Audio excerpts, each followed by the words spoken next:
5 people who sacrificed everything. 1. John R. Fox. Fox was a first lieutenant in the U.S. Army. On December 26, 1944, Fox found himself in a hopeless position. His unit was stationed in the Italian town of Somacolonia, but the town was retaken by the Germans. Fox's entire unit was evacuated, leaving him behind. From his position on the second floor of a house, Fox called in defensive artillery fire. The Wehrmacht soldiers continued attacking, so Fox radioed the artillery to bring its fire closer to his position. Eventually, he ordered fire directly on his position. Fox's last words were, "Fire it. There's more of them than there are of us. Give them hell." The resulting artillery barrage killed Fox and approximately 100 German soldiers. He was posthumously awarded the Medal of Honor. 2. Maximilian Kolbe. Kolbe was a Polish priest sent to Auschwitz concentration camp in 1941. Kolbe was subjected to beatings and lashings. When a prisoner escaped the camp, the guards were furious. They picked 10 men to be starved to death. The men were sent to an underground bunker. One of the selected men, Franciszek Gajowniczek, cried out, "My wife, my children." Kolbe volunteered to take his place. After 2 weeks, Kolbe was the only man left alive in the bunker, so the guards gave Kolbe a lethal injection of carbolic acid. Franciszek Gajowniczek survived and lived to be 93. Kolbe was officially canonized as a Catholic saint. 3. Alfred Gwyn Vanderbilt. Vanderbilt was a wealthy and prominent businessman.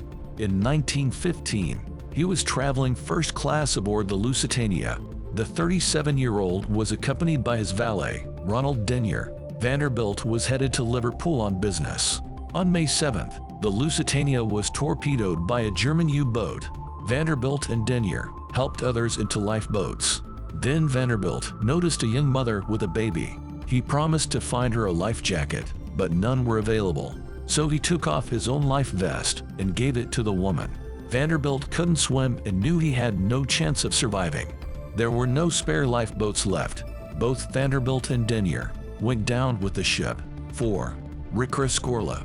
Rick Rescorla was a British military officer. He moved to the U.S. and served as head of security for Morgan Stanley. Rescorla worked in the World Trade Center's South Tower. After the 1993 terrorist attack, he devised a number of security drills. He regularly made employees at the bank embark on escape drills. On 9/11, Rescorla led people down the stairs to safety. He was singing Cornish songs to boost morale. He then returned to the 10th floor to help others evacuate. He called his wife and told her, "If something should happen to me, I want you to know I've never been happier. You made my life." Rescorla's actions saved 2,700 people that day. The 62-year-old died when the South Tower collapsed. 5. Jack Phillips. Phillips was a senior wireless operator on the Titanic. He was 25 years old. When the ship hit an iceberg, Phillips remained at his post. He continued sending distress signals.